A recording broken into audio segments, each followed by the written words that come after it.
Hi, I'm going to be giving my presentation on being a child of a deaf adult. So I decided to do it from the different perspectives of each person. So first I went over the perspective from the child of a deaf adult. So the child is the main source of communication between the deaf parents and like any other hearing person.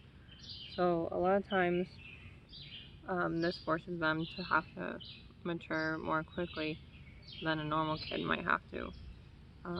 A lot of times they're having to um, help their family pay bills or make these important phone calls, or one article even talked about having to help their family plan a funeral. So this is a situation that a normal kid might not have to deal with, that a child of a deaf adult would have to help interpret for their parents. The next thing is that for these kids, English is not their first language. So a lot of the time they are much better at speaking sign language because that's the language that they grew up learning. So that also kind of means that they're bilingual because they are able to speak sign language and able to speak English. But so this creates another barrier when they do start going to school, because they a lot of times are better at American Sign Language than they are English. So sometimes they might have thought that, like, teachers might think that they have a learning disability or something else along those lines that's causing them not to be able to speak English as well. But really the main reason is because their parents were deaf, so that's what they grew up using with sign language. A lot of kids have to end up going to speech therapy as they get older so that they can learn English better and that they know how to communicate back and forth a little bit easier. Another article mentioned that as kids grow up, there's certain things that are okay to do in deaf culture that might not be okay to do in hearing culture.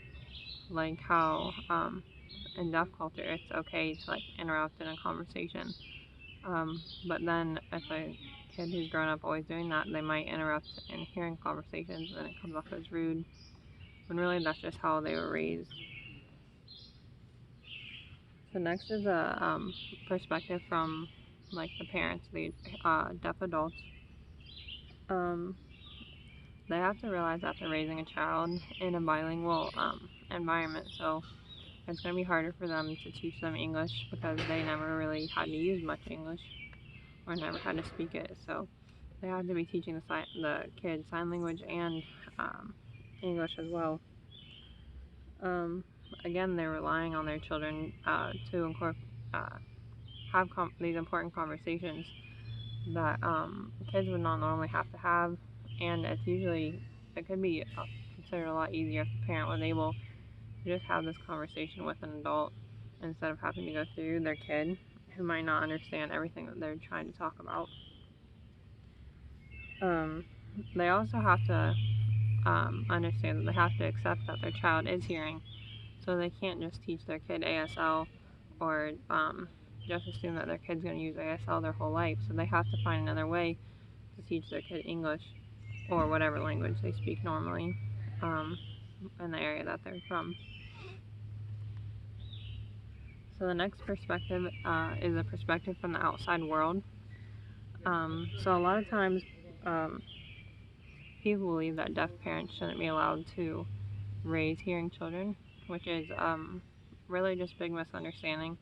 And even though there are certain aspects that are more difficult for a deaf parent to raise a hearing children, it doesn't mean that it's impossible, and it doesn't mean that they can't be good parents. Another perspective from the outside world is that teachers might assume that these kids of deaf adults might not be as smart as other kids, but really that's just because they haven't had exposure to as much English as other kids.